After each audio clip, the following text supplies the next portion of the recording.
emoji. Maybe a flower emoji. No, that's too much. Oh, but that's too little. No, now that just looks like I'm plotting a crime. Don't get the wrong idea, okay?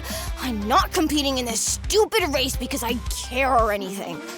I just know I can do it better than everyone else. Welcome to the underworld. Here we have your ghosts, your ghouls, your yokai. Oh, careful, the zombies like to chew on stuff. Yup, warned ya.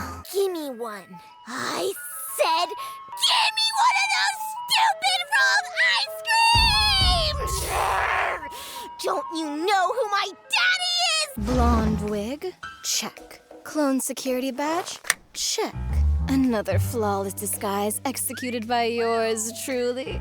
Check. So this suit is what allows you to breathe up here in space? Oh, how fascinating. Boys are like so disposable. Oh, but isn't it romantic? Just you, me, and no way out. I tried holding my breath so my hiccups would go away, but then I thought, what if I forget how to breathe forever?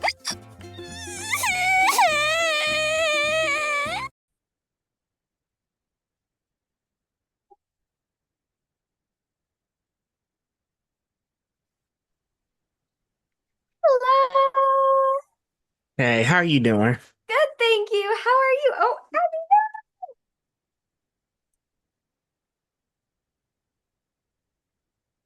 I'm trying to get your cat.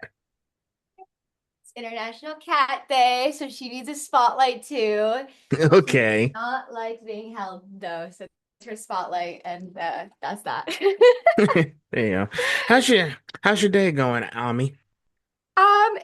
It's Ame, by the Yeah, way. Ami. I almost had it, Ami. Yeah, no worries. I swear I can never I can never find a name that is like easy to pronounce. I shortened my name because people were having difficulty with Amelie.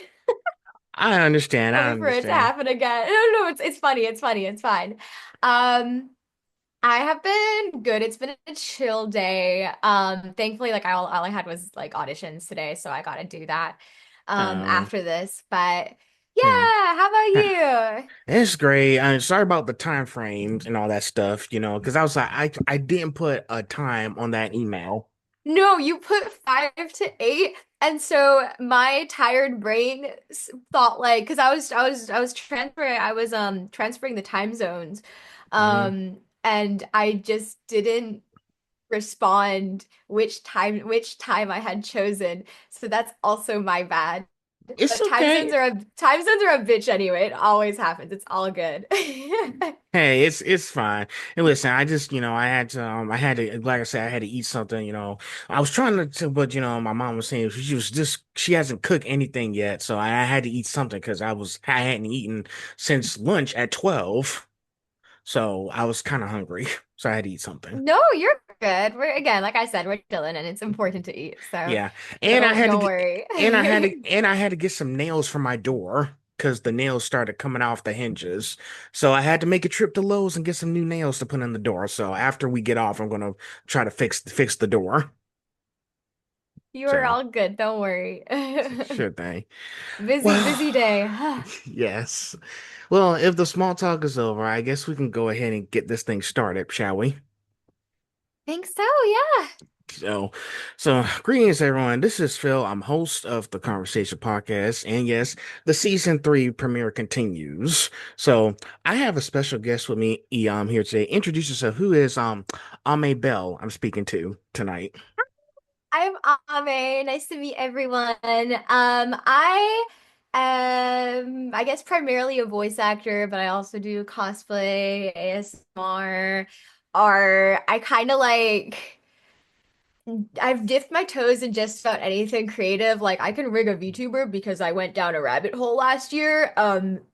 That's pretty cool. So I would just consider myself a creator. I just like to create. So Well, hey, it's what I do. I've been seeing some of your work, so because I was like, oh, she got a lot of kawaii stuff going on in her little room and cosplay and stuff, and the pink hair gives it away too. Really? What? That's Yes. crazy. Hey, but it looks good. Keep it, Thank you.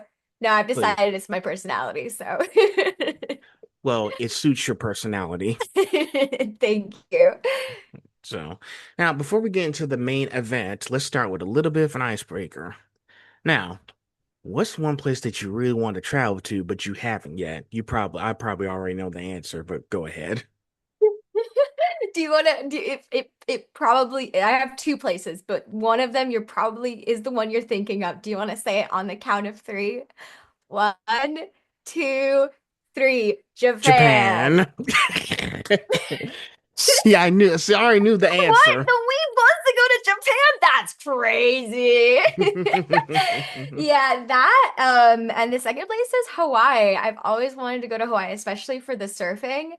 I actually now have family because one of my aunts just moved to Hawaii a couple of years ago. I don't know if she's still there, if she's moved again. She kind of moves around a lot, but I do really want to, especially now that I live closer to Hawaii, because I moved here from the Czech Republic a year ago. And so now that I'm closer to Hawaii, I definitely want to take a trip to Hawaii. And then Japan will be one day.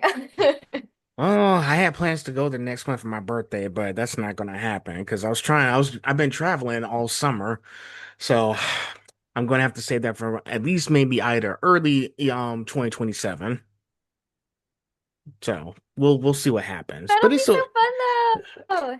all my friends that I met, they've already gone to Japan. I'm the only one who hasn't gone. The only time, listen, my parents went to Japan in 2008 when they had a conference, but I was 8 years old, so I couldn't go.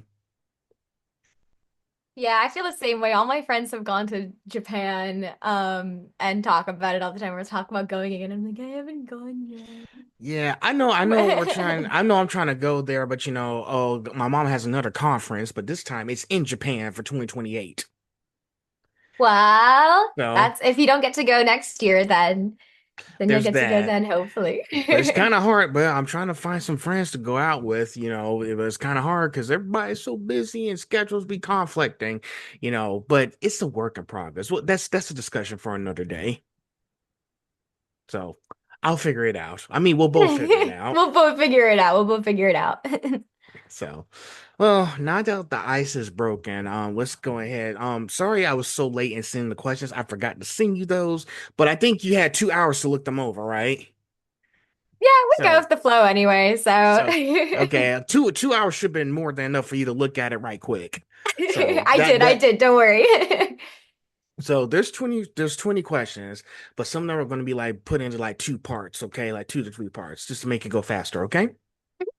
All right. So let's go ahead and start with the origin story, section one, the person behind the voice. Now, before we dive into your characters, I want to start with you. Now, where did your love for performing and creating begin? And when did you realize voice acting could become more than simply something you enjoy? Well, it all started when I was born to my dad, who was an actor, and my mom, who was a costume designer. And they had me and voice actors, cosplayer. It just like perfectly came together. And so I've always kind of been exposed to both my parents are very, very creative individuals. Like my mom taught me how to do art, draw and sew and like all sorts of stuff. And then my dad taught me, like, got me into acting and how to like edit my own videos and stuff. And like a little like he does photography and stuff. Like we're like a very like multifaceted family. So I think like that's like the very, very, very beginning. But when we moved to the Czech Republic, because my mom's Czech, my dad's American. I grew up like half in America, half in the Czech Republic. And when we moved to the Czech Republic, my parents were a huge part of the Prague Shakespeare Company. So I got a lot of exposure to theater through that. And then I entered on-camera acting. And while I was doing that, I booked when I was 14, I booked this. I booked the role for these scratch vocals, so the storyboard voices for this animated children's film called The Crystal Planet. Um, Now, initially, I was only supposed to be doing the scratch voices. But when I went in to record that, that's when I discovered like, oh, oh, this is a thing. This is like a thing you can do. Oh, oh shit. And like the director, and this is my first time like voice acting at all. And then the like audio engineer and the director were just like gassing me up. They were like, this kid's got talent. Like this kid's a natural. And of course, being a 14-year-old, that all went up to my head. And that's when I decided that this was going to be my career. And That so I went sounds from yeah, I went from that, which I ended up retaining the role just by like sheer luck, because even though they went on to recast almost everyone else with celebrities and stuff, but I managed to retain the role just out of luck from the animators, and the whole team couldn't said they said to me they couldn't imagine another voice for Mia, and like that's just it's crazy to me. But yeah, I went from that feature animated children's film. Right, my next step was casting call club. So we've all been there. But yeah, I guess that's the origin story. Everything else, like creatively, I've just kind of has come from like a hyperfixation once upon a time where like I'll decide this is my personality for the next couple of months. Um, and now I have a bunch of random skills, some that I have kept and brought along with me, and some that I might return to one day. Who knows? well, Sorry, at least long-winded answer. no, no, no. I want you to preach, okay? I don't want to interrupt you. I want you to I'm a preach. yapper, so please feel free to interrupt me or stop me if I start going from point A, point B is here, and we go, oh no no no no no, where are we going? Oh, okay okay, back on track. No no no no no no. Yeah, you get it. I understand. I understand. Oh yeah, it's sort of nice that you have parents who are into this sort of thing. And I guess it's kind of like, like mother, like mother, like father, like daughter, right? So it comes naturally. You didn't have to let them decide for you. Yeah, and I'm really grateful to have parents who support me so much, and are able to support me through my hobbies and passions. And yeah, I'm incredibly lucky and incredibly grateful to have that. Well, shoot, keep doing it. You're doing a great job. Thank So you. please, please, I can't imagine you doing anything else right now. I'm glad I do. Sometimes I do wonder, like butterfly effect. Where would I be now if things are different? But Hey, I feel like I also agree. I feel like I'm right where I'm meant to be. there you go. Well, since you said that you're Czech Republic, that goes into the next question I'm about to ask you, as you saw. Now, you describe yourself as Czech American and speak fluent English and Czech. Now, along with some Spanish, am I correct? Y un Now, poco español, pero un oh, poco. there you go. Now, how has growing up with multiple languages and cultures influenced the way you hear voices, accents, emotion, and even the rhythm of dialogue? That's an interesting question. I've never actually thought about that. It's funny. You'd think that I would be coming from like a country where there is so much, especially like growing up going to an international school where you have all sorts of languages and accents around you. You'd think I would be better at recognizing accents, but I'm horrible at it. I'm actually horrible, which is crazy because in my voice study series, I go over accents and stuff, and obviously sometimes I'm wrong, but like I usually figure those out. I have a guess. Sometimes my guess is correct, sometimes it's a little bit off, but like through enough research, I can hopefully confirm it. Um, but I'm actually like pretty bad at spotting accents. I'm getting better at it, but I don't know. I don't know what about it is, but It's definitely outside of voiceover, being surrounded by so many cultures, being able to travel so much, living in Europe, and being surrounded by so many different people has definitely given me a much larger view of the world, a much larger worldview, which makes it so much. Hold on, I'm gonna sneeze. Take your time. Watermelon, watermelon, go. Okay, we're good now, I think. Which has made it so, I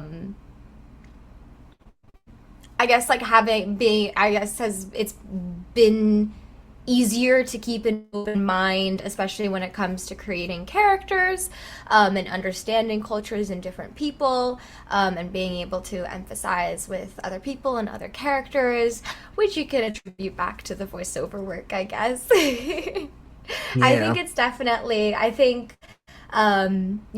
that experience, having that opportunity to travel and again experience so many different people and cultures, really just the biggest thing I got out of it was having a more, like, I guess the word I not expanded, but just like my world isn't so closed off and small. I can draw from so many different things. Right, right. And you know, it's you. I will say this. Oh, excuse me. Um, you gotta have different languages. I mean, fluent in different languages, especially if you're going to do any kind of careers. Because I know, like, you know, I've seen so many people, you know, who go to like these different countries, especially when they want to teach English. Like, I've seen so many people who go to Japan and they want to teach English to Japanese people because they don't know what English is. So, I will ask you a few questions. I want to ask you another question, and we're going to play a little bit of a game here. So, have you ever considered maybe going to Japan in a different country to go teach them Czech, by any chance? Have you ever Nope. considered it? Not really. Nope. I mean, like, I love teaching my friends random Czech words. Like, do you want to learn one? Does the audience want to learn one? Hmm. All right. Okurka. O ku r ka. Okurka. You want to try saying it? Hmm. Oh, cool. Ta. There's an R there. Okurka. Like okurka, but with like if you Or at the okurka. ku. Or kuka. Close. That's it, right? That's it, right? Okay. Close. Or kuka. Okurka.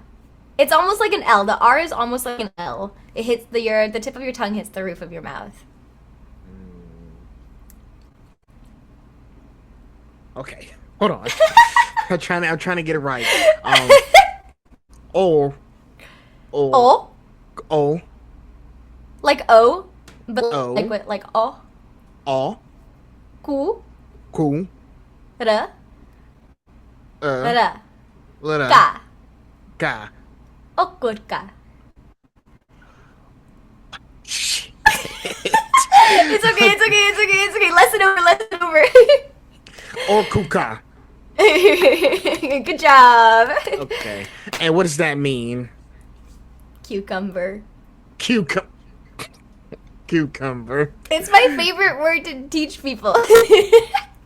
Well, that counts. I was gonna also, and then the next part I was gonna ask you, like this is what's gonna be one of the games. Like, could you I was gonna ask you, could you say a full sentence in Czech Republic? Like, give me like 2 sentences that you would use. No tak, co mám říkat, ale... uh, Here's a fun phrase. Tvoje máma má hezký kozy. Now, I'll let any Slavic people or Czech people, anyone who understands that, say what that means in the comments. Okay. I just want I to promise it's nothing bad. Too bad. Oh no, no, of course, of course. I just wanted to test like how good she is, right? Quick. Ah, wow, wow, Yeah. testing my authenticity. What? I wasn't doubting you. No, I'm joking. I'm teasing. It is interesting. Like I realize I haven't spoken Czech since I moved here in ages. And even before that, because I lived in London for like a very, very, very short minute. Mm. I haven't spoken Czech in so long. I'm starting to lose it a little, and it's like no. So yeah, it's a bummer, but I'm trying to find ways to practice it with my family and stuff, so I still retain the language. I'm guessing you got Duolingo, right? I the last time I used Duolingo was in like middle school, I think. It was When in I middle tried school. it, I wanted to learn French because my name is French, but I don't speak a word of French, and everyone thinks I'm able to speak French because of my name. Well, hold on, because I've been trying to learn Japanese and I still can't get a full sentence. 607 days of my day streak. Whoa. I would recommend because I was learning Japanese for like a short minute as well. Back in high school, and there is a app. There's like this app that helps you learn. Let me see if I still have it on my phone. That helps you learn the hiragana. I think it's Hmm. I don't remember. It's been so You talking long. about like all those symbols and everything? Yeah, yeah, but Yeah. I now recognize a lot of the symbols because of that, even Well, I just was like from trying. Well, memory. well, hey, I listen. I've been trying to like my best to learn different languages. I'm just listen. I've been trying, with maybe I should use a different app, but I've been using Duolingo to at least practice every day so I can get an understanding of Japanese. Yeah, But it's great. maybe I need to start looking at learning other different languages too. I know I'm on a 607-day learning streak, but I'm just trying to sharpen my brain here. It's by the way, it's called Kana Drill. Kind of drill. My Japanese teacher back in Prague recommended that. And yeah, it taught me all like the hiragana and katakana symbols really, really well. I would also recommend, especially for learning Japanese, honestly, watching VTubers or streamers in speaking in that language, maybe with like subtitles or something, because when with how like streamers talk, it's very conversational and natural, which you don't find in a lot of textbooks or apps or when you're practicing with someone in a class. And so it can help you get that conversational tone and understanding a lot faster. That's what I hear. Apparently, that's what I hear.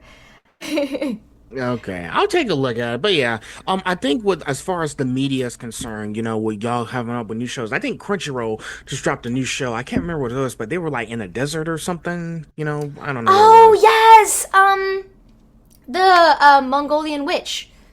Well, going in which is that what it was? I think that's part of the title, but it's set in Mongolia and it looks freaking gorgeous. Kind of like It is on my it's on my watch list. yeah, because the reason why I brought that up is because stuff like that. Because you have people from different cultures, from other countries coming in trying to like do more voiceover stuff. Because there's a lot of studios that aren't in those other countries, and they want to make like more culture shows in the media space, like Crunchyroll and stuff. They have to come over because sometimes us in the US we don't have all the answers, so we need to bring in people from different backgrounds and cultures who can teach us these things as well. That way we can put it in the final project. So Yeah, exactly. I And think which I'm really glad to see that progression in anime and in general a lot of media nowadays. Like a lot of the auditions I get, a lot of the animation auditions I get in particular. Um, there's one studio in particular that will send entire packets of characters, so I get to see like what other all the other characters and their specs, and it's so interesting to see how much more diversity there is now, and it's just so like really really great to see. because sometimes the old stuff doesn't work all the time. So we just need to be exposed to new stuff, but also pay attention to the old stuff as well. That way, it can be perfect. Because to be honest, I do like these stories you guys are putting out here because I'm really starting to get more engaged. I say, oh, okay, so this is how this do so and so, pretty much. and stuff. And guess what? Hopefully they do something where your Czech accent could come in handy too. I would really like that. I really want more. I was excited for Snežnaya in Genshin because that's and I know especially like Hoyoverse loves to lean into like Russian and Slavic culture, like they did with a lot of the names and stuff in Honkai Impact Third, which like I adore that game. And I was like, I didn't even realize that I got a audition for one of the characters until after they came out, and I was like, that was her. Are you kidding me? But I really hope that Genshin will continue releasing more Snezhnaya characters, and then I'll keep getting the auditions, and then because Slavic representation, I always see it whenever like the like few times in a while I scroll through TikTok, and because my account is still thinks I'm in the Czech Republic, I'll get a lot of Czech posts and stuff. And I'll see there's the Genshin community is huge in the Czech Republic. I remember it as a cosplayer as well. It was massive in the Czech Republic. And so I would really love to be that representation for them with a character in the future. So, Hoyoverse, if you're listening. Oh, hey, I'm trying to get in the Genshin Impact, but that means I have to spend money on all that stuff they got there. So it's on my Xbox, but I can't. I was like, yeah, no, because that means I have to catch up and whatnot. It's pay to play. I'm not doing that again. That's I hate, fair. I hate those gotcha games. No offense. No offense taken. It's not for everyone. Yeah. Look, I sold one of my Dokkan accounts because I spent $700 on the 10th anniversary. Damn. I told you. You're a whale now. Well, I'm done. And guess what? And now the Dokkan Battle, Dragon Ball Z Dokkan Battle just announced the global campaign comes in. I was like, here we go again. They're gonna give me a reason to go, find me another account to purchase. I go account hopping sometimes just to get a new account. So I just jump from account to account just to make if that one don't work, I'll just get a new account.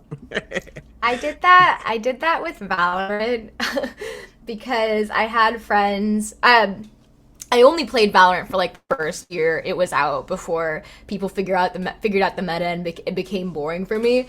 But in that year that I was playing, I had friends both in Europe and in America. But obviously, because Riot accounts are region locked, I had to have one account in America, one account in Europe.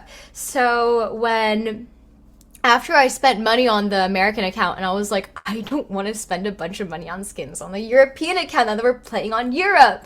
So I admit I'm guilty. I bought an account based in Turkey where everything is half the price. Spent a bunch of money on credits for skins and then transferred over to Europe. Oh gosh. Well, shoot, it's a good thing we moved on to bigger things now. So, Truly. I don't touch Valorant anymore. I'm mentally well. I touch go. grass. there you go. Actually, my Steam account is banned, so I kind of have to touch grass. Oh God. Oh shoot. I hope you get a new account or something. Oh, I can't. I might be banned. Crap. Oh well.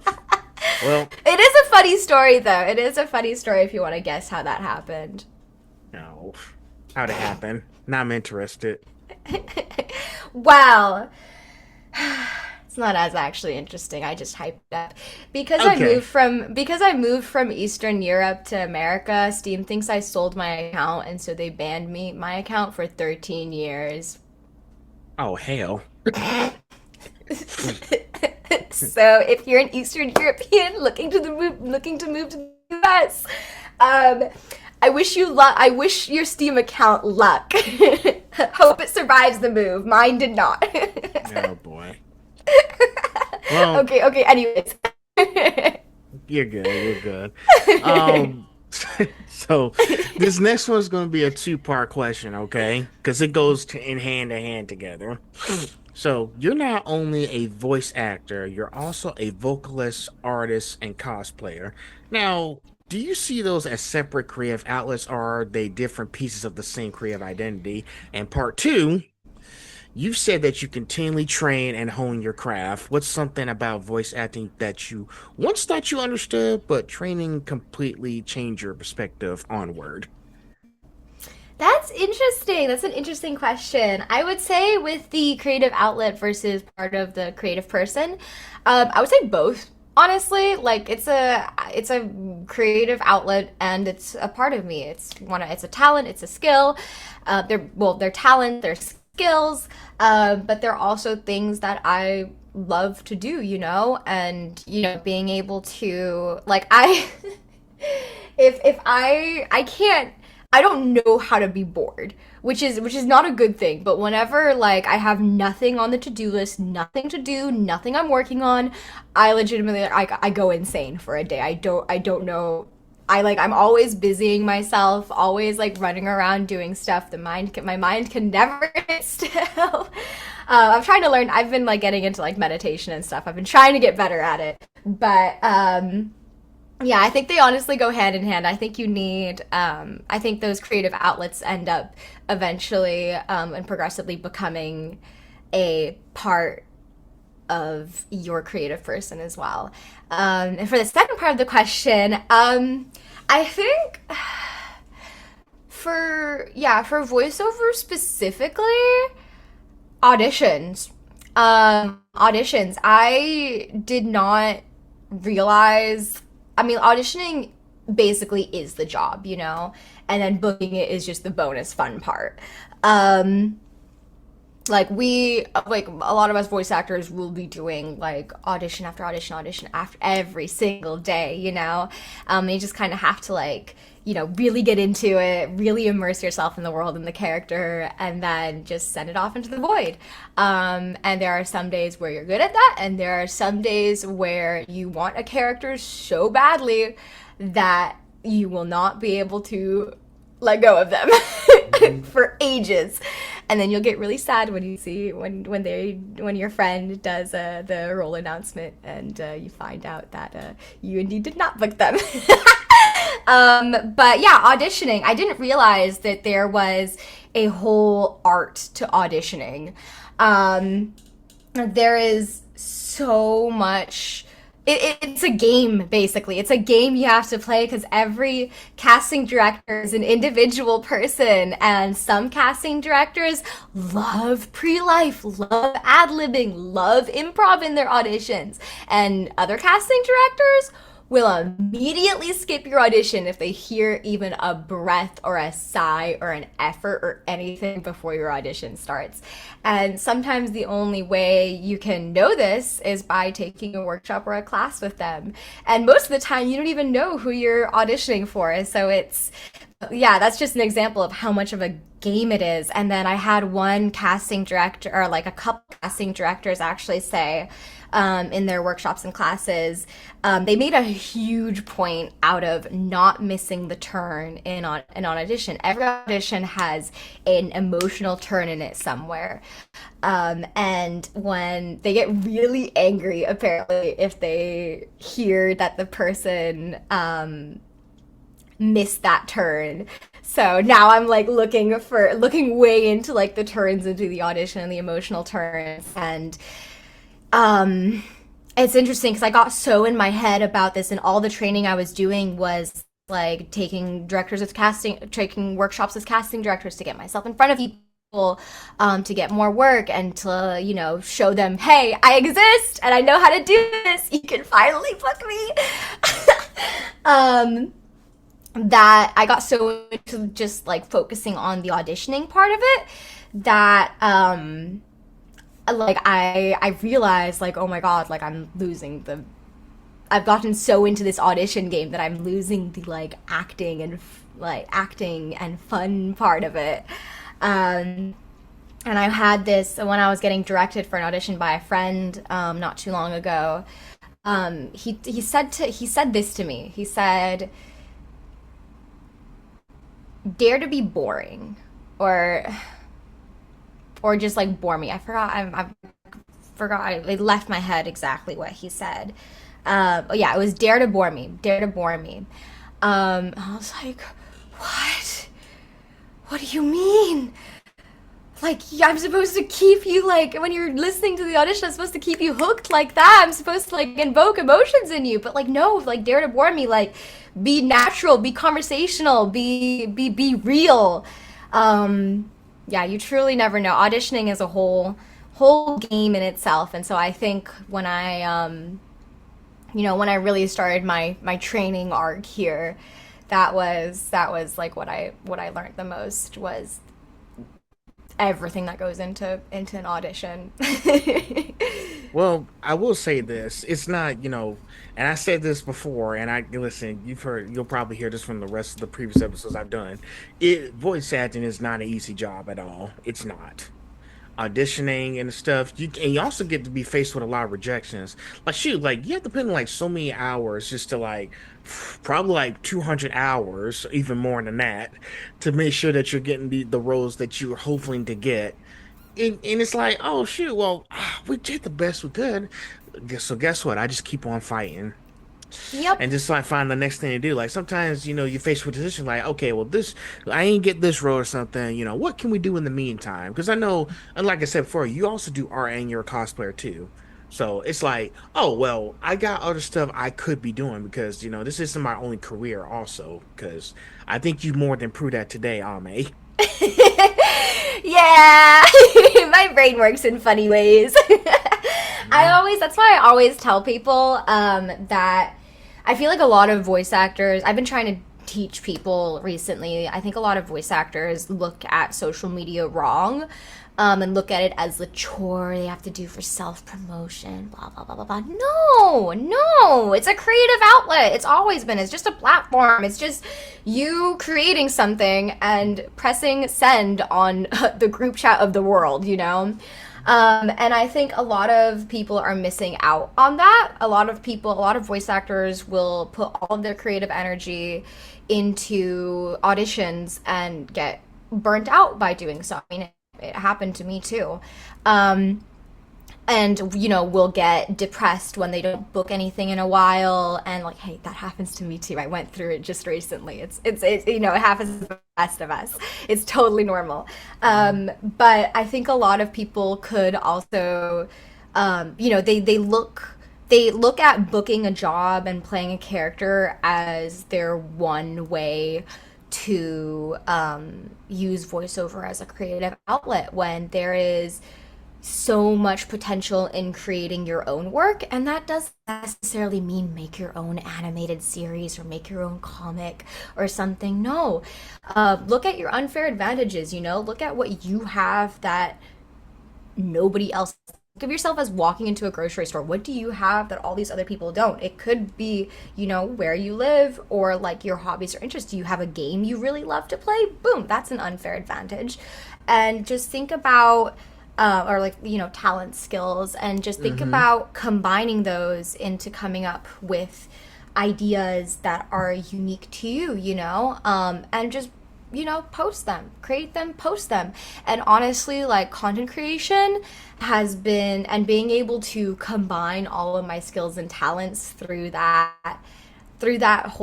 like making videos and that medium and then posting them has been so incredibly rewarding. And I genuinely think I would have gone insane now if I was just doing auditions and just using my voiceover skills and using the excuse to play a character through just auditions and just booking. Like, I think it is a great, that creative outlet is a great way to keep you sane. And if you get self-promotion out of it too, that's a massive bonus. Yeah. Listen, all the extra stuff will come later. You just got to put in the work first. I've been telling that myself. Like, shoot, like I've been trying, listen, for the last year, I've been trying to look for jobs as I finish all my degrees in college and stuff. And I'm still, listen, the job climate is kind of hard right now to find anything. So I was like, well, Yeah. shoot, let's do what I can from my house. So far, it's working out so far, and I'm able to like do all this. Listen, like 2 days ago, and I'll probably do more tonight. I just when I pre-ordered Gears of War E Day, I became one of the beta testers for the game. So I get to beta test the multiplayer matches before the actual game comes out. If you pre-order the game, you'll That be able to feels beta test. Now I good. did a few videos; they're already on YouTube, but at least I am doing something. I am making content while I'm at home. Don't have a lot of followers on YouTube. I'm still at 91 subs. That's why I keep preaching, "Hey, y'all, sub to my channel," kind of thing. And just but I'm still putting in the work, and the stuff will come later. No, exactly. I really think, I mean, like, with the content that I've been creating recently, it's genuinely the most rewarding thing I think I've ever made. And it started as just for myself. I thought, like, there's no way, there's no way anyone's gonna watch. This is so niche. There's no way anyone's going to watch this, and that's okay. I just want to create it, and I had so much fun. I'm speaking specifically on the cosplay ASMR stuff. Like I was just thinking like how do I combine cosplay and voiceover into one? And I just had so much fun putting in the production work into that content. It was like script writing, editing, dubbing, sound effect design and Foley. And then I would send it off to the void. And then I would work on the next thing and I would just have so much fun creating that when I went to go post like my next video the next week, I'd look and it'd be like, holy shit! Holy shit, people like this, what the fuck? And then like reading the comments and seeing so many sweet comments saying like this really helped me like fall asleep, or this helped me with this, or like this is like the effort that goes into this is incredible, or I really appreciated this aspect. It made me so happy. What came first was the process of making it and having that be so incredibly rewarding and bring so much happiness to myself with or without the numbers and the comments and stuff that came afterwards. And I think that's so important. Hey, you'd be surprised how much stuff you can do with a post. Like when I posted my first episode, I was like, this ain't gonna be nothing. So wake up 24 hours, I wake up the next day and it's already at 1.1K views. And I was like, well shoot, I guess I better keep doing it. So now I'm about to Also, be you never. Oh, sorry. Go on. I didn't mean to. Yeah, I'm like 3 seasons in with this shit with this stuff now. It was crazy. So Yeah, you truly never know. And I love this quote. The best time to do it was yesterday. Second best time is now. I like that quote too. I like it. Well, shoot. Hey, here's the thing. We're both doing a great amount of work. You're doing a great amount of work, even though it may not seem much, but deep down, it's still meaningful to you. Same thing with me when I'm doing. But it's let's just continue to keep doing what makes us happy. Exactly. So, I think. no, go ahead. You're fine. Oh no, yeah. I think that at the end of the day, that's what it's all about. Money will come and go, life will go on, but so I think the happiness that comes from what we create is the most important thing. There you go. And if we can be happy and feel rewarded making it, I think our viewers will also feel happy and rewarded consuming it. Yes, ma'am. It will. So we're now that section. Now we're in section 2, creating a character. Now here's how we're going to do this. So I'm going to combine questions 5 and 8 first, and then we'll do 6 and 7. All right.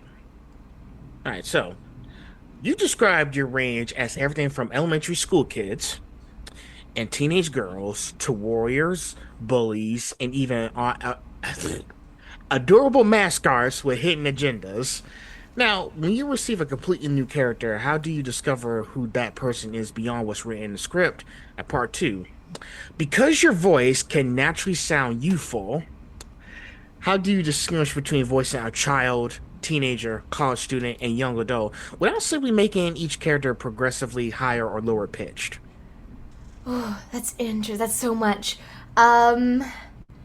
I would say in terms of character creation can come from anywhere. The first thing Obviously, the first thing I look at is the specs. You know, who is this character to them? Secondly, what purpose do they serve in the story? You know, everything in the script is written for a reason, whether it's, you know, even if it's a temporary thing, you know, the script might or always gets changed in the future, almost always gets changed in the future, but it is always, you know, they're saying stuff for a reason. The dialogue is there for a reason, you know, whether they're the main character, a supporting character, side character, an NPC, they're there for a reason, you know. Not only do they tell their own stories, but they also serve to forward whatever overarching story is being told.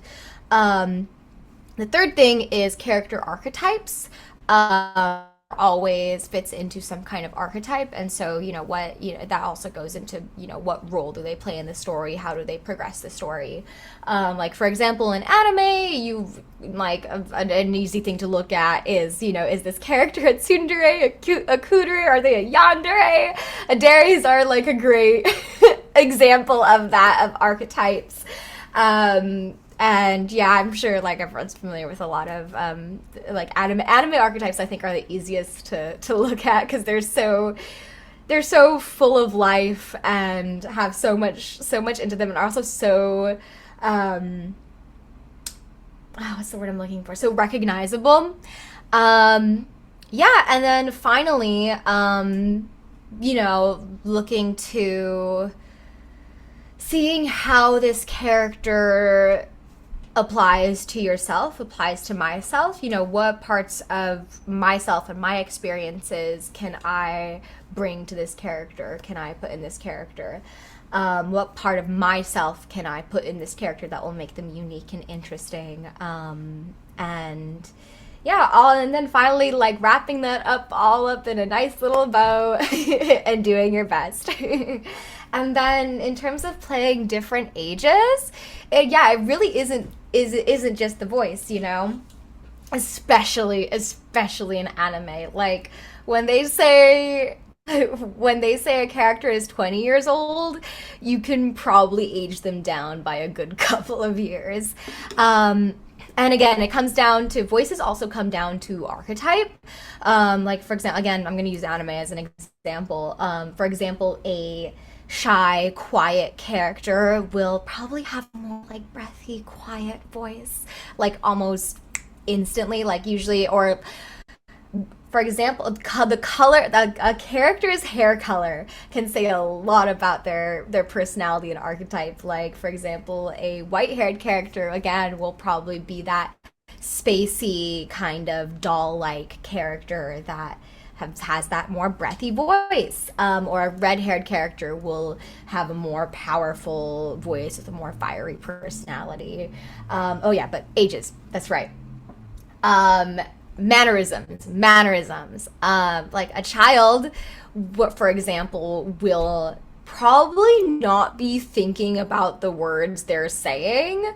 They will just be saying stuff. And if you think about how a child speaks, if you listen to how a child speaks, they speak in a very different tone to like a 10-year-old will speak in a very different tone to a 14 or 15-year-old. And something I like to do when playing children is I'll always like clench my fists and stand on my tiptoes.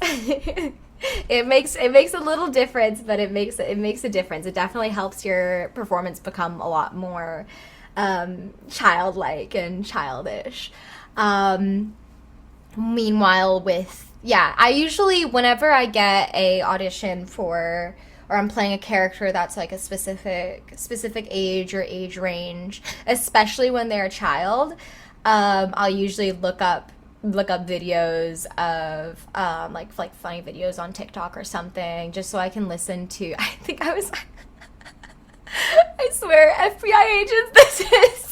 It's research, I swear. But I think just yesterday, I was watching the like Sephora kids get ready with me, because I was like, okay, because like they very much fit into the character I was playing, and it's very much how an 11-year-old will speak in the present day. But and I once shadowed my friend at her work because I was like visiting her up. I was visiting her for just that day, and she had work, so I was like, oh, I'll tag along with you at work. You know, I want to spend time with you. She works with children at a rec center, and so I was hanging out with the kids, and I had a couple of auditions for child characters due that weekend. So I had some of this. I was like, do you guys want to play a fun game where you read this script so I can hear how you say it? So, but it worked. I don't know. I like to take a lot of inspiration from, real people and observing the real world. I think that's so important, observing the real world and real people. And taking inspiration from what's around you. I swear, Ame, every time when I hear y'all do kids' voices, some of the people I interview, like Kelsey Cruz and all those people, she did a kid's voice, and guess what? I was shocked. Like, I started getting goosebumps all over my arm, like everywhere. Yeah. It was like. I was like getting nervous. I was like, "How are they doing this?"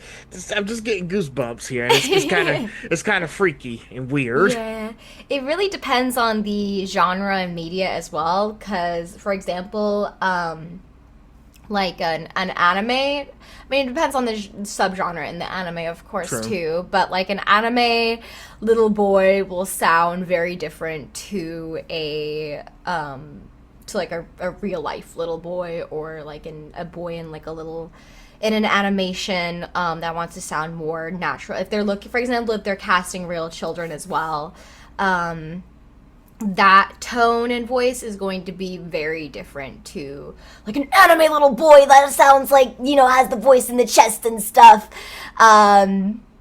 Yeah.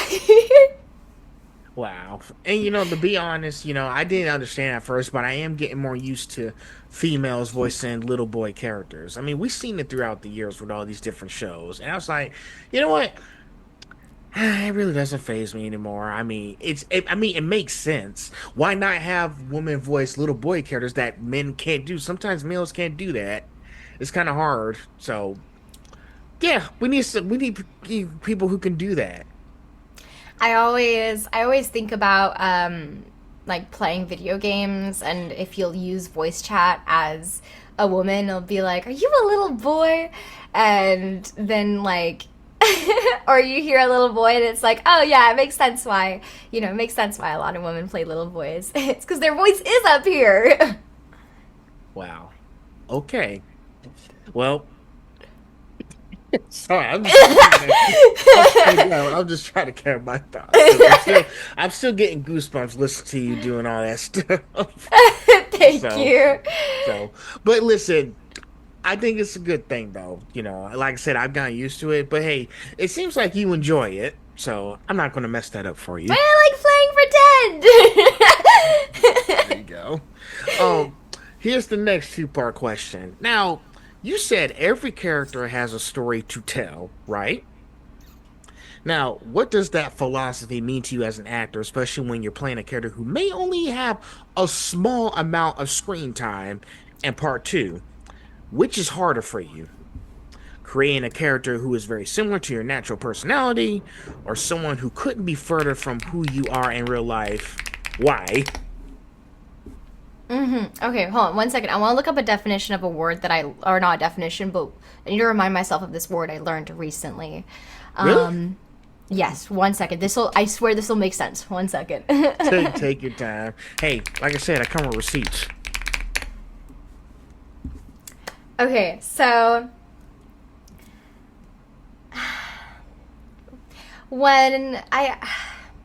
like I mentioned before, every character serves a purpose in the story, whether they're an NPC, a main character, a supporting character, a side character. They always serve a purpose. They always serve some kind of purpose in progressing the overarching plot and development of the other characters. Um, like they always serve a purpose in the story that they're telling. So that's one thing. And when you think about each character, each when you this is I learned this word recently. It's called sonder, and it basically means realizing in the moment, looking at a stranger and realizing that their life is just as vivid and complex as your own. They've lived a whole life just like you have. They're not an NPC around you. They're the main character of their own story. And when you start thinking of people like this and start creating these stories in your head for all these strangers around you, a video game, for example, is just like that. These NPCs, they're here for a reason. They somehow got here. They somehow got here to this stand, this shop that they're selling stuff at. So like, how did they come to that? And you could also attach that to your own history and how you got to where you're at now, and use that as inspiration for them. But I think it can really help, round out and flesh out a character, and creating characters, is remembering that they're their own person. No matter how small or big of a role they play in the overarching story, they also have their own story behind them. I will say this, and I keep telling people, y'all keep underestimating the side characters in these shows. Like, like, even though you're barely having any screen time, your characters are still part of the story. And listen, I think you saw that I spoke with Madeline Mm-hmm. the other day. I think you saw that when I posted that I was going to be speaking. I actually spoke to her yesterday when she was playing All Might's mom in My Hero Academia. She may have got a little bit of screen time and not a lot of talking lines, but she was still an important part in that scene. Yeah. Yeah, and there was some other. I'll give you some more examples because you're gonna laugh and love these examples. Okay, take the take the Batman Arkham series I got over here. The trilogy. Mm-hmm. So, if you've been paying attention to all the thugs' conversations throughout the series, some of them are actually good, and that builds character, and they're coming up with their own conspiracies and everything. That's what I'm saying. Like the side characters in these shows, they have their own characteristics to play. Here's one example. He was saying like let's take for example when they were trying to find all Penguin's weapons caches in Arkham Knight. This thug was saying, "So what you gonna do with your share?" "Me, I'm gonna relocate." "Hey, what are you saying? Man, Penguin needs us. Plenty more where you came from." "What's that supposed to mean?" "He's saying guys like you and I are a dime a dozen." "Now speak for yourself. My mom always told me I was special." "Yeah, mine too. Just keep your trap shut and keep a lookout." That reminds me of GTA NPCs. I love listening to GTA NPC dialogue, and I think when I first moved here to LA, and the first time I walked around without, I realized how accurate they were. And yeah, I just remembered, also another part of that is people underestimate the importance of side characters, because you think about how many side characters are, you think of a trio in an anime or a show, and someone's favorite character might be the main character, but other people's favorite character might be one of the side characters, for whatever reason. And it comes, comfort characters. I wanna bring people's comfort characters to life. Yeah. I think everyone attaches to and what's the word I'm looking for? English. Emphasizes with the character. Because of their own personal experiences and them as a person. It also, every character is meant for someone else, I think. I think that's great. Yeah, that's great. And I think, I got one more in the chamber, but I think the company is really, I don't think the company, it's not the company, it's the people who are watching who don't seem to understand the side characters. Like, it took me a while to understand the side characters and enjoy the side character moments. We'll get to the main, event later. We'll get to that later. But let's pay attention to what the other people have to say first. I keep telling this, but they won't listen. They want to pay attention to the main fights and whatnot, or kind of thing. And this is the last one I was going to say. And you're saying, and yeah, he held on side and beat the crap out of him. And did he pay up? Nah, he sold it at the track. What? You let him get away with it? What do you think I am, stupid? When I found he had no cash, I took out his kidneys and liver and all the other bits I don't know the other's name of and sold them out on the street. Some rich guy's probably walking around with them in them as we speak. And people just buy stuff like that. There's always a buyer out there, no matter what you're selling. This is an Arkham Asylum, by the way. Hey, nice. You got any more, or can we get back to watching this place? Yeah. He asked and I told. Listen, I don't listen. I'll kick their asses in a second. I want to hear what they say first. That's the point. That's the point. That's the point of listening to the side characters and all these non-playable characters as well. Exactly. I mean, like, exactly as we said, every character has their own story to tell and has lived their own life, just like in real life. Word of the day, Sonder. Exactly. So, shoot, I hope that, I hope that more people will start to pay attention to those, because there might be a few Easter eggs that you might miss out on if you don't look. So, exactly. So pay attention to the details, but also don't forget to look at the bigger picture too. Exactly. So onward to the next ones. We're in character deep dives now. So it's your favorite part. so now you voiced Mia in The Crystal Planet. Now, what initially drew you to Mia, and what part of her personality did you most want audiences to connect with through your performance? Her brattiness. I think my bread and butter, and what I've also heard a lot of people say my bread and butter is bratty kids or crazy bitches. And those are the two most fun archetypes to play for myself, at least. Just because, like, I get to, go 200%, go all out. And it's a ton of fun. Yeah, Mia's really hard to say, because I think she also grew up as a character along with me, because I spent, how many years now? 6 years. 6 years now developing her and working on her as the film development progressed as well, all the way from storyboard, as a storyboard voice, a scratch voice, to final finished product. And I also got the opportunity to audition for her in Czech, but they ended up going with someone else. But that's okay, because they didn't want to fly me out, which is fair enough, and they didn't quite understand the existence of Zoom or Source Connect. So oh well, but I'm very fortunate and lucky to be her English voice, and I adore that spoiled brat so much. Well, she's what started my whole journey in the first place. Well, I owe it to her. Well, I'm guessing you're having a fun time voicing the, annoying person, right? So I can take it was fun for you.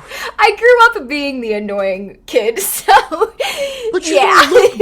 But you don't look that way. You're a kind, sweet lady. I think it's funny, because like I do ASMR and stuff, so I feel like a lot of people expect me to have this like quiet personality, but I will be the loudest voice in the room. If I'm at a party, you will be able to hear me across the house. Well, shoot. Hey, remind me not to get on your bad side then. Why do you say that? I don't know. Sometimes, sometimes you hide your true self in there and it's ready to lash out. Listen, I learned this from playing the Telltale series with Batman. I feel something a few layers deep, pacing like an animal in a cage. Wow. Wow. I mean, watch yourself, I guess. No, I'm telling. I'm just saying because it was like he was saying like, John, wherever this is, maybe it's locked up for a reason. I don't know. This, I do struggle with BPD, borderline personality disorder, and so yeah. Yeah. So, I mean, yeah, I mean, it does make it a little bit difficult to get into characters, and act sometimes because it's very difficult to, the emotions come on two very different sides, to me, and so it's very when I'm on one side of the wall, it's very difficult to access the emotions on the other wall, but we manage. We do our best. okay, but I'll still say this. Maybe it's good to have that to be the brattiness. Because that way, if you're not comfortable not having fun with that, I mean, we want to have a little fun. Listen, don't blame. I will say this as on me. Sometimes I do my little evil cartoon laughs or something. Like, That's fun sometimes to do. they're fun to do. So, listen, sometimes when I be looking for something and I found it, and I was like, wait here, I took what was that? What was that cartoon with Porky Pig and Daffy Duck? Oh, Boobs in the Woods, 1950, that old Looney Tunes cartoon. Oh, Daffy was messing up his painting, and then Porky Pig was like, wait here, I've got something for you. So. I be having my little moments when nobody's watching, performing any evil laughs. So if you want to perform your brattiness in your room, have your moment. That's probably your go-to fun time for you, especially if you're doing a character like Mia in Crystal Planet. I feel like a lot of my characters end up having a little bit of brattiness or craziness to them at the end of the day. Just like even if it's just a little sprinkle, there's a hint of it there sometimes, especially when it comes to kids. Like all of my kid characters always like end up somehow having a little hint of brattiness to them. Okay. Well, if you like the brattiness, I won't stop you. So, but when I first saw you, I was like, that's not like her. She's a nice person. I don't know, I guess don't judge a book by its cover, or I mean like Yeah, that's the one. at the end of the day it's acting, I guess. I hope. It is. So, hey, I'd be surprised when I learn more about y'all. But like I said, Over here. but like I said, I don't want y'all to spill everything. I want to be surprised when it happens. So, next up, now you portrayed both Iron Mouse and Pokemon in Clash Island. Now, which creates the unusual challenge of voicing characters based around recognizable internet personalities. Now, how did you approach those performances while still making them feel like characters within the world of the show?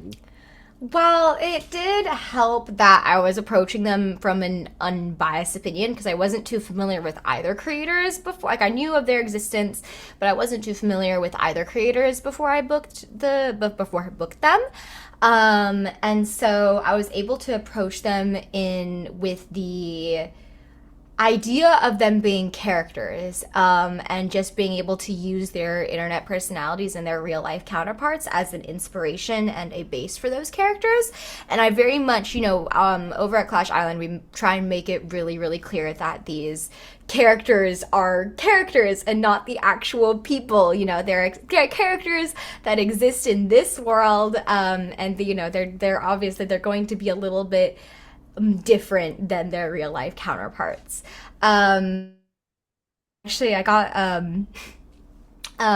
this comment on when I did my Clash Island interview, which was this quote unquote this girl simultaneously portrays the most beloved VTuber and the most hated IRL streamer. I thought that was, while I don't think that's entirely true, I did think it was funny. Yeah, Iron Mouse in particular is probably my favorite character that I voice just because of how big her personality is and how fun she is to portray and how much work went into creating her character and learning her voice. And like how much of that is a part of me now and a part of my content. When I first booked the job, I sat down to get to know these creators, and so I was watching hundreds, and especially for Iron Mouse, I was watching hundreds and hundreds and hundreds of hours of her stream to learn her voice and to learn who she was, and who this character was going to be. And yeah, and that was really interesting because and it sent me down the VTuber rabbit hole that year because I became obsessed with the way her model moved, and my ADHD brain was like, Oh. I want to learn how to do that. And so I spent the next year learning how to make a VTuber model from design to finished rig. So now I know how to make a VTuber model. I was like, dude, that's pretty cool. Not useful, but that's pretty cool. Well, that's sweet. That's um, sweet. yeah, and then later on the next year when the first episode came out, I was when I moved here, I was just doing cosplay content before, and I really wanted to delve more into voiceover content, so people wouldn't. I felt like people only cared about how I looked on a certain Wednesday, and so I really wanted to, and nobody really knew that I was a voice actor, and so I really wanted to delve more into voiceover content, and so I was like, why don't I bullshit how I learned Iron Mouse's voice? And so I sat down, wrote a script, and through writing that, I actually have a process for this. Oh my god, that's cool. And so I released the video, and I was really, really surprised to see so many people responding like, "Oh my god, this breaking a voice down like this makes so much sense to me," and like this helped me like learn this voice. Or like I think some of the most meaningful comments I've ever gotten is like I'm transitioning, and this like voice study really helped me in transitioning my voice and learning a more feminine voice. I was like, oh my god, that's incredible, holy shit. And like, yeah, again, one of the most rewarding pieces of content I've ever made. So I really owe it to Iron Mouse and Clash Island for sending me down that path. Well, it's amazing that that show inspired you to be a VTuber.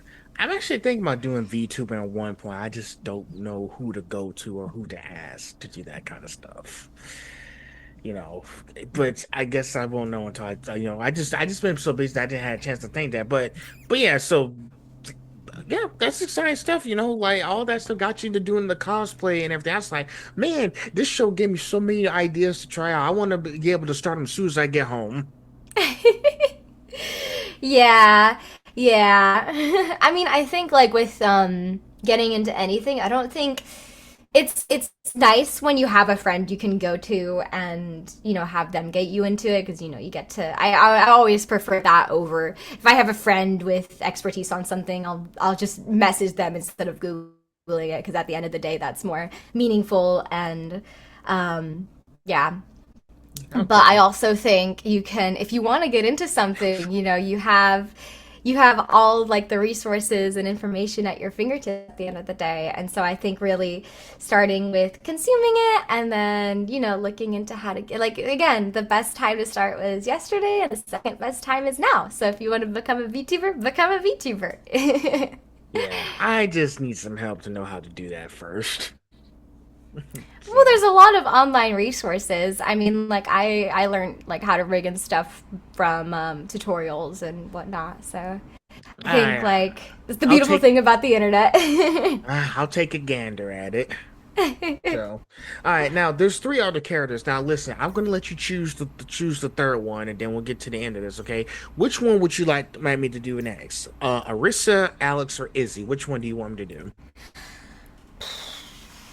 I think Izzy, because if we don't have a lot of time, I don't have a lot to speak on her because I only did her pilot voice. And she was a really interesting character. She was just my natural voice. Again, she was one of the characters I booked when I was first starting out in voiceover, so years ago. And I got that pilot. It's special to me. Unfortunately, it was just like the green light pilot, so it was a private pilot.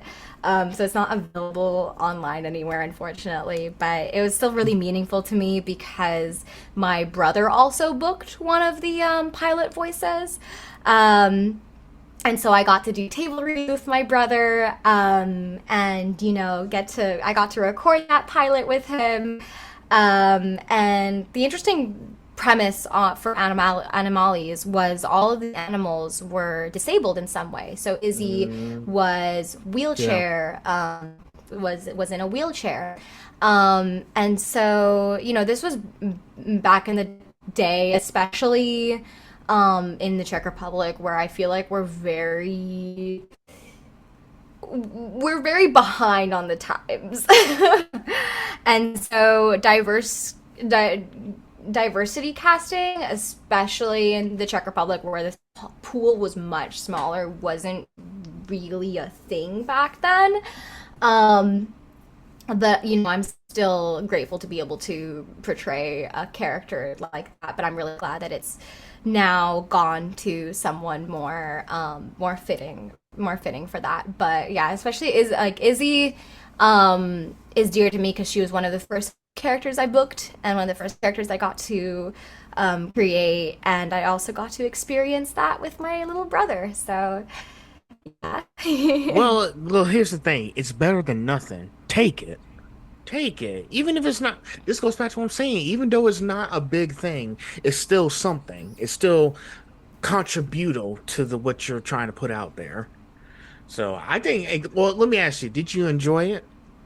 Of course. Then that's all that Always so matters much then. fun. Then that's all that matters then. So Animalis, that's a show, right? I need to go. Yes, it's in production now. You can look it up. It looks freaking gorgeous and amazing. And I'm happy I got to be a part of the reason why the pilot did get greenlit.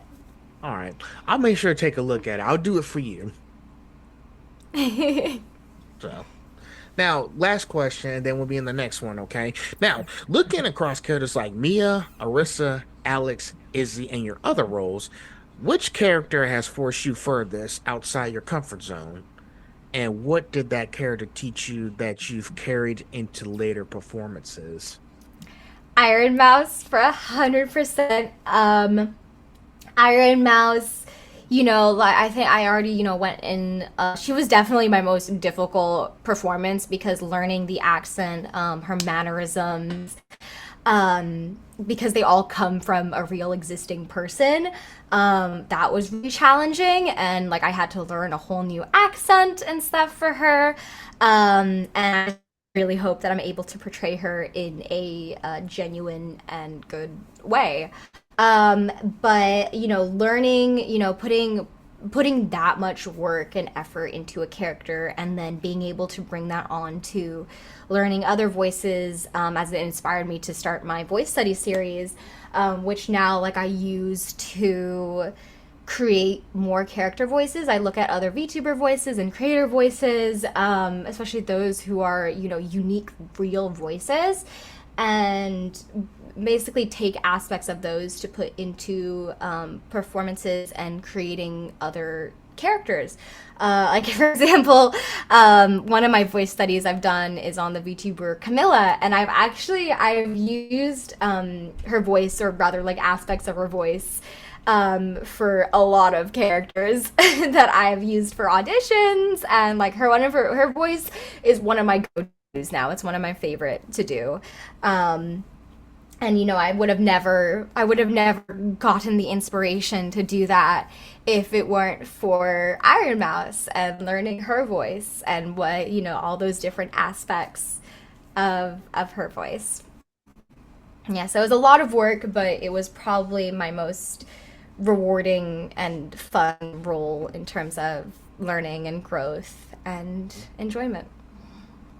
Yeah, I kind of figured it would be Iron Mouse because you got the chance to voice VTubers and you carried that into the stuff that you're doing now as far as like the whole, the cosplaying artist and because you and VTuber, like you're a VTuber also, right? You got your own VTuber thing or no? No, But I you but did it's for a while. I did for a while. I did VTubing. I streamed as a VTuber for a year, and it took me 3 redesigns to realize, I think I like the production side of this more than the streaming part. have you ever But thought I of was going I'm sorry, have you ever thought of going back to it or Oh, of course. Yeah, I don't know. I just I think in terms of content, I much prefer putting in the work into production and stuff. I still love being the face of it, but I don't know, I love scripting, editing, all of that, and then sending it out into the void as a done finished product that I can be proud of. While streaming, it was fun, but I just don't think it was really for me. But I definitely want to return to streaming in the future. Hello, Abby. Do you want to say hi? You want to say hi? Cat break. Cat break. Cat break.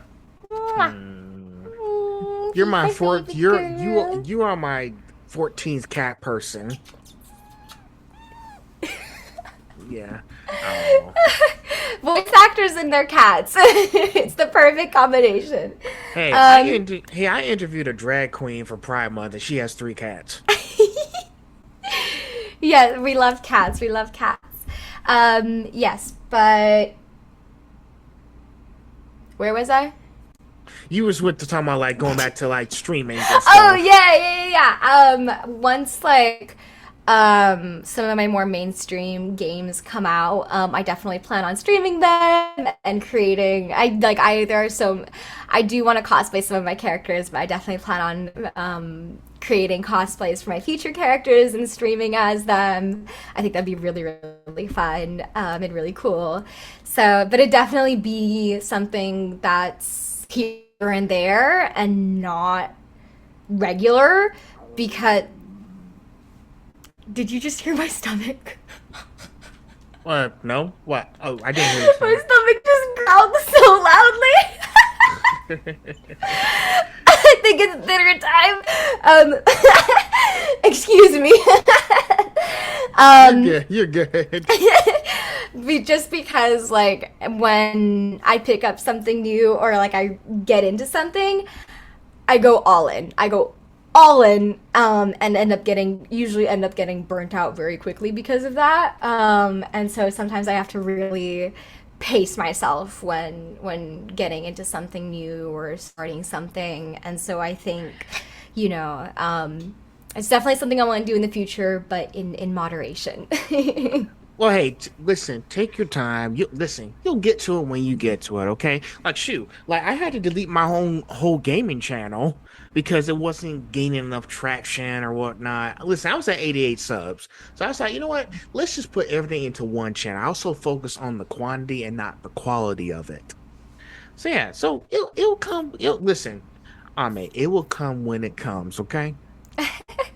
Yeah, I actually, yeah, I don't know.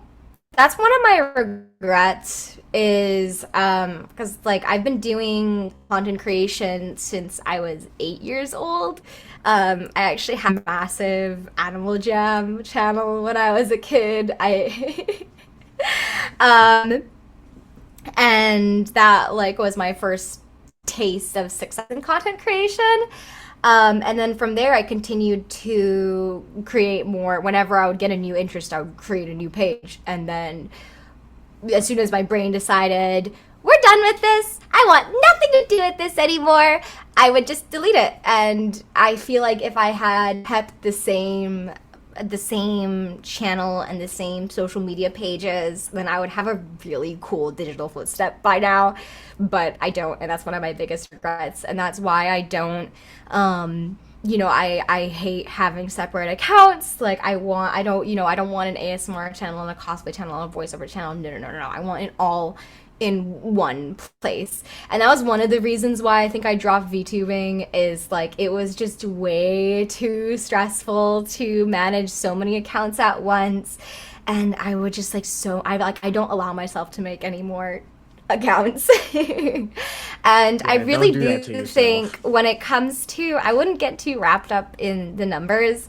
I have had so many videos, not perform well when they're first posted and then gain traction way later on. It's really normal and you really never know. And I think, when the quality of your work continuously improves, it'll definitely reflect on the statistics part as well. Hmm. I think that's very important to have. So yes, just stick with one account. You don't need multiple. Just put everything in one area. That's all. Yeah.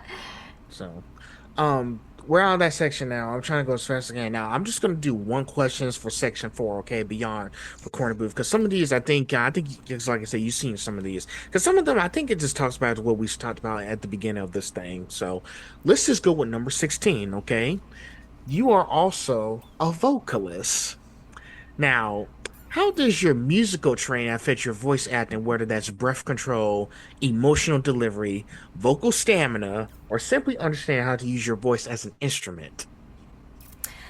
Um, a little bit of everything, really. I've done singing lessons like on and off.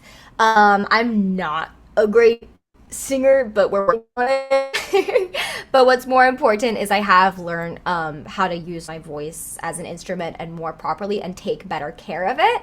Like, for example, learning how to shout and scream without hurting your voice and hurting your throat, and doing character voices like a little boy voice can easily, if you're not doing it properly, it can easily hurt your throat, and that is a big no. You do not want to be coughing up blood every session. Ooh, That is not not good. pretty. Not pretty. Um, and it's funny because I'll get a little bit personal here. I swear this will make sense. That's fine. I struggled with an eating disorder for half my life. And because of that, I grew up basically like sucking in my stomach 24/7, which fucked up my breathing. Oh I boy. was breathing very abnormally. And so when I started really getting into voiceover and started taking vocal coaching and singing lessons, I quickly learned that I was not breathing properly, and I had basically shot myself in the foot in terms of my vocal range and ability to perform. And I remember one of the first things the first singing teacher had me do was lay on the floor with a stack of books on my stomach and just like relearn how to breathe. I had to relearn how to breathe, and sometimes I still, even though I don't struggle with an eating disorder anymore, thankfully, um, I still, sometimes catch myself in my old habits, and still have to really work on my breathing. And so, yeah, don't, take care of your body. Take care of your body, especially growing up. Your future self will be for it. Well, hey, there's no saying, God gave you one body. You got to take care of it. Hmm. That's Exactly. that's Exactly. I always stick by that saying. Yeah, I think to wrap up that question, I think that every voice actor should be taking singing lessons, whether you want to get into singing or not, because there's so many useful skills. There's so many useful skills you can learn, and it especially, it keeps that instrument in practice and alive. And I think, it's it's a muscle that you have to exercise like any other muscle in your body to maintain it. And I think taking singing lessons is such a great way to do that, such an important way to do that, and such a good way to strengthen and keep those muscles healthy and learn how to take care of them. Mm-hmm. Strengthen those muscles. Yes, and staying healthy too. All that stuff. Make sure your throat. Drink tea. Drink tea. I know you drink tea, so that helps as well. So I would have picked up my mug, but I put it in the kitchen before I joined the call. Yeah. No, exactly. You know what you're doing. You know what you're doing. No problems. Wait, is my light? Oh, yeah, my back. Yeah, you know what? It's fine. It'll be fine. Now we're at the finale here. Before we conclude, are you enjoying our discussions? I am, absolutely. Okay. I'm such a yapper. I'm so sorry. I go like from point A all over the place to point B finally. Like I said, I want you to preach. I want y'all to preach. So, but yes, I will stop you if you need to go on, but I want y'all to preach.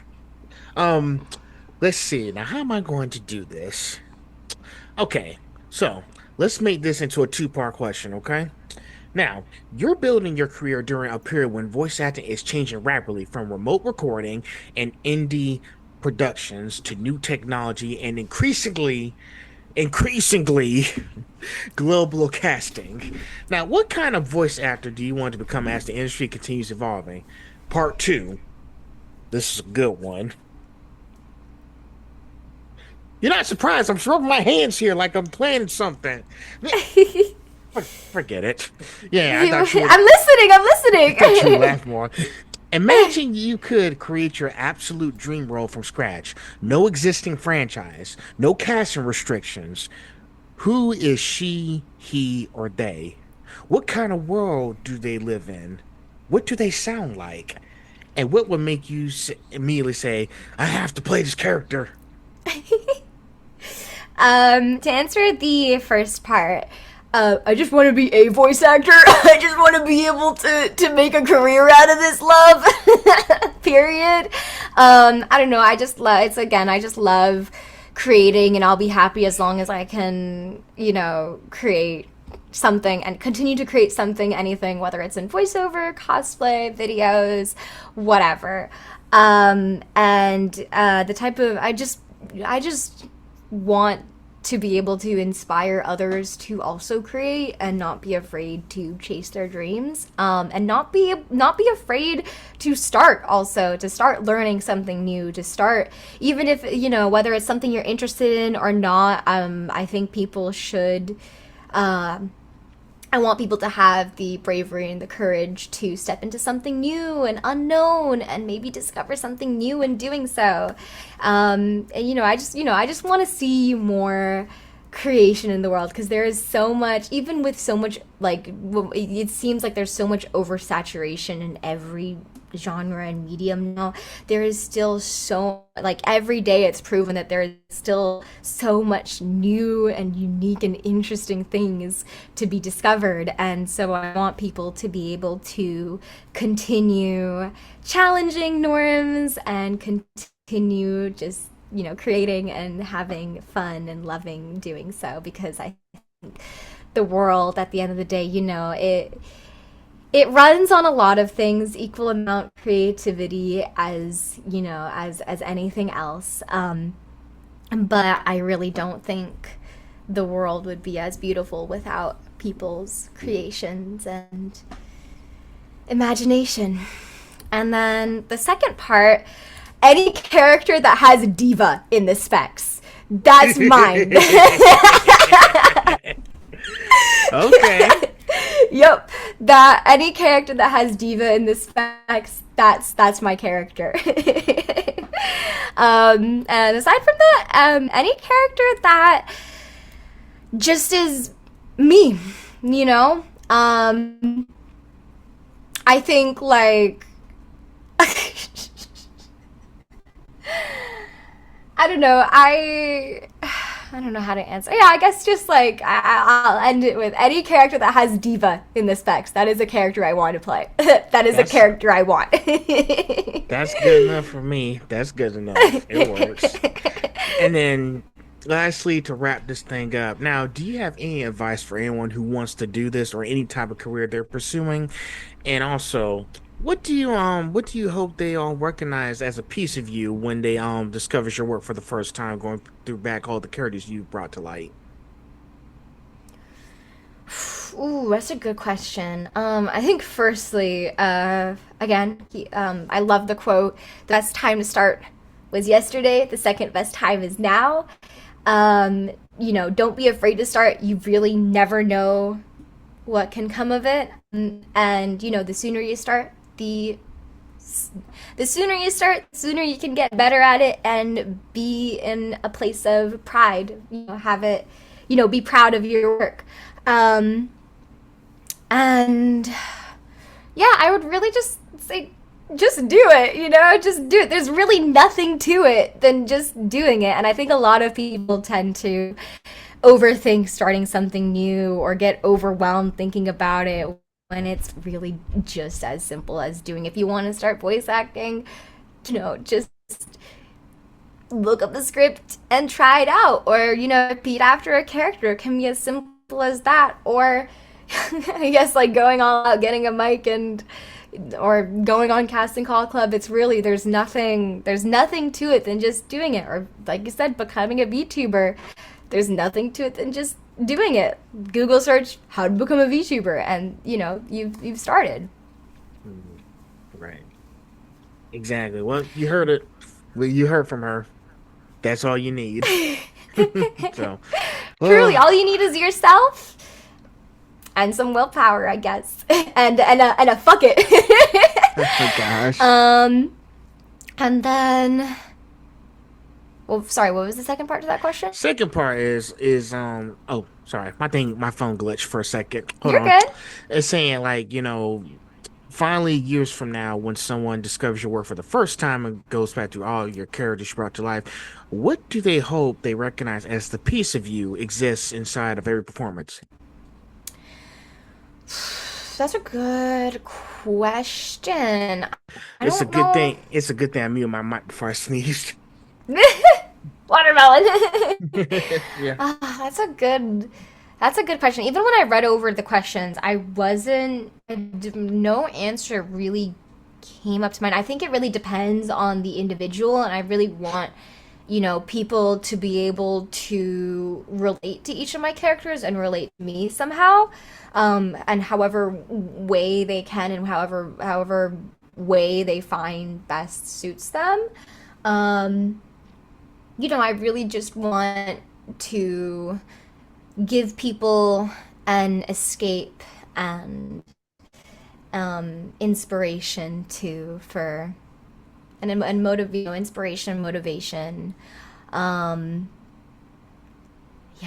piece of a character, piece of myself in each character. I guess just inspiration at the end of the day, I want people to be able to look at all the characters I portray and all the things I do and myself and be inspired to create themselves, or be inspired to try something new, or, be inspired to try on a new outfit or something, or, or something just as simple as that, I just want to inspire people to grow and become the best version of themselves they can be. Well, I guess that kind of wraps everything up. Did you enjoy our discussion? I absolutely did. I love yapping. Yeah, I want y'all. Yeah, that's part of the discussion. We want to talk all the time. We're two people discussing, talking, kind of thing. You get the picture. Well, I hope. Well, I'm glad that you took the time to come talk to me, because I was like, I don't know if she'll respond, and I just send out the information. No, So thank you so much for having me. I feel absolutely honored to be here and to be able to be seen as an equal to my other peers who you've also interviewed. It really means a lot to me, and yeah, I'm happy. yeah, end of the day, you guys are still people, And plus, I just want to talk to y'all. And we love yapping. I mean, we're voice actors. We're very loud, so yeah. It's not hard to get us to talk, I think. No. Yeah.